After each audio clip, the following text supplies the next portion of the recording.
दुआ करें।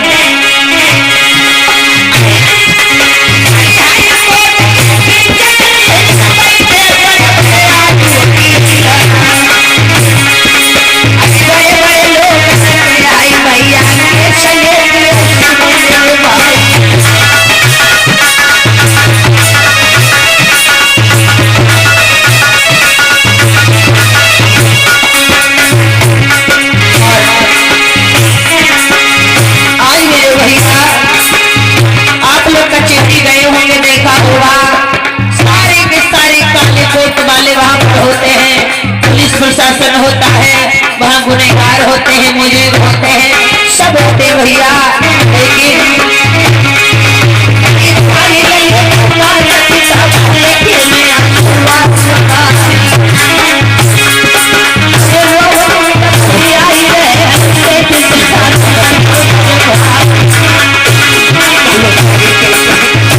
और आगे सामने रास्ता छोड़ दो बच्चे।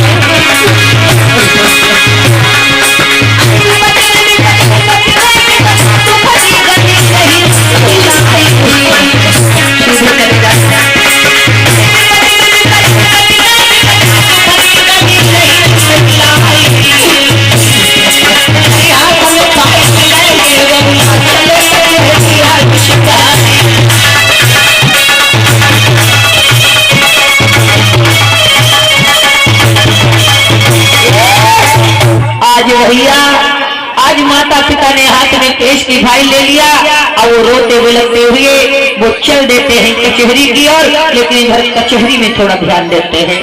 ये बड़ी बड़ी जाति उच्च वर्ण के लोग, सभी ऊंची ऊंची जातियों के लोग जो अपने आप यानी जाति तो ऊंची है लेकिन विचार बड़े तुच्छ है। जाति तो ऊंची है लेकिन विचार बड़े तुच्छ है, बड़े नीचे दबे कुचले हैं। उच्च वर्ण के लोग पर विचार बड़े गंदे हैं, जो जातिवाद छुआछूत भाई बिरादरी मांगने वाले। इन लोगों ने बाबा साहब को कचहरी में ना बैठने दिया मेरे भैया। तो आज जो उच्च वर्ण के लोग हैं वो सिर्फ उच्च वर्ण के केस को लेते हैं और दीन दुखी गरीब तड़प तड़प मर जाते हैं, उनके केस को कोई नहीं लेता। आज गरीबों के केस के लिए, गरीबों के न्याय इंसाफ के लिए बाबा साहब आज वकालत कर रहे हैं और बैठे कहाँ हैं, ध्यान देते हैं भैया।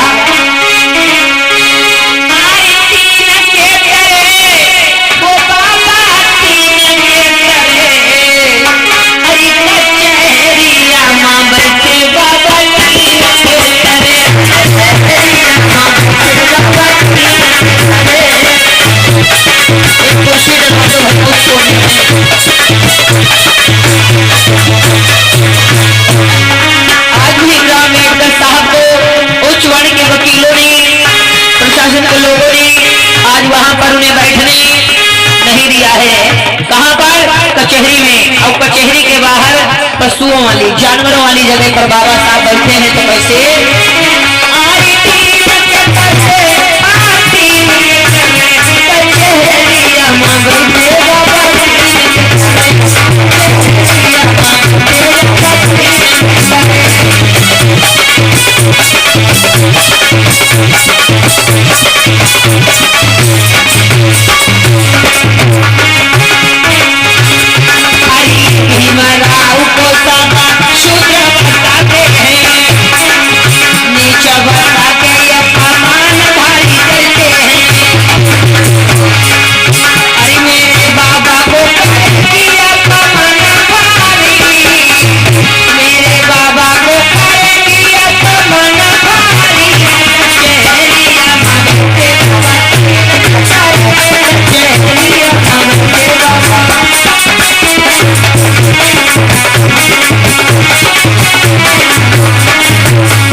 बच्ची निकले सब लोग,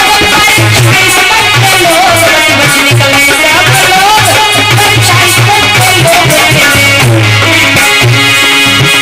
मेरे बाबा को करेंगी अपमान,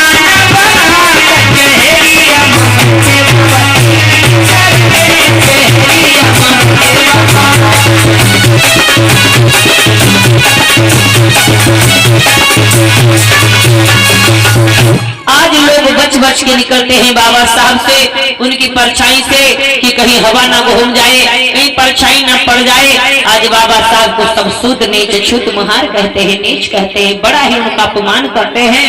कदम कदम पर बाबा साहब को बहुत ही सताते हैं लोग। लेकिन बाबा साहब ने अपने कभी, बाबा साहब अगर शर्म करते होते तो आज हम लोग यहाँ पर ना होते। बाबा साहब बेशर्मों की तरह, जहाँ से बाबा साहब को कोई एक बार भगा देता था, बाबा साहब वहां 50 बार जाते थे जब तक उनका काम नहीं बन जाता था।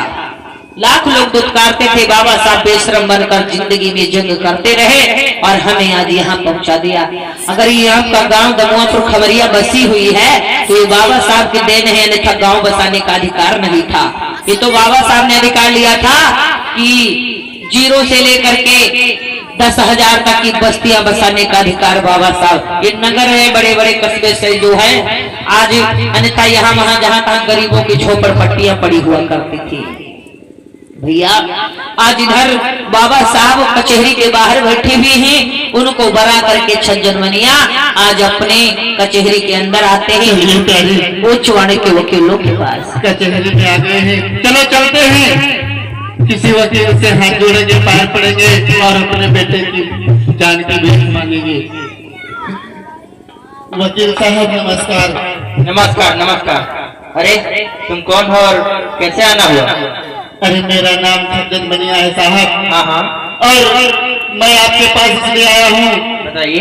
एक हमारा बेटा है, हाँ। उसका नाम बीरू है, उसे जज साहब ने सजाए फांसी का हुक्म सुनाया है, इसलिए मैं आपके पास आया हूँ कि इसकी फाइल लेकर के हमारे बेटे को बचा लीजिए साहब। तो तुम्हारे बेटे की फांसी होने वाली है? हाँ साहब। तो दीजिए अपनी फाइल में, देखता हूँ, जब मुझसे हो सकेगा तो मैं आपके बेटे को अवश्य बचा लूंगा। आज मेरे भैया इधर जो सज्जन बनी आए हैं, जाकर के वकील साहब को अपने केस की फाइल देते हैं। और आज वकील ने जब फाइल को देखा, अरे इस पे तो जज साहब के साइन हो चुके हैं, मोहर भी लग चुकी है। मैं तुम्हें स्वयं भगवान भी आ जाए तो भी इनके बच्चों को कोई नहीं बचा सकता है। अरे ये छज्जन मनिया, कहिए साहब। तुम्हारे बेटे को कल सुबह फांसी होने वाली है साहब, तो मैं तुम्हें स्वयं भगवान भी आ जाए और इस कचहरी का कोई भी वकील तुम्हारे बेटे को नहीं बचा सकता, क्योंकि आज मेरे भैया आज कहने लगे,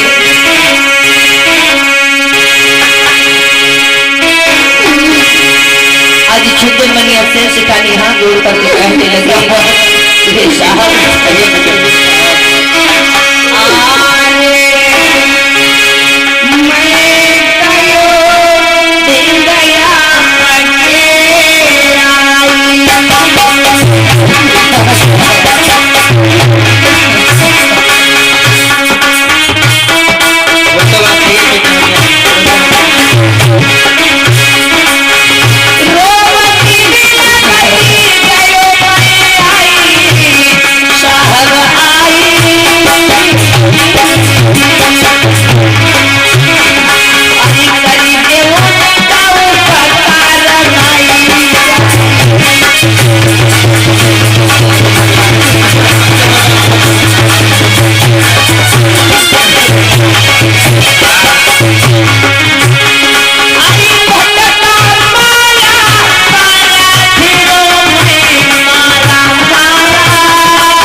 विनती करता हूँ, मेरा एक ही बारिश इकलौता बालक है, बचा लीजिए कुछ भी करके।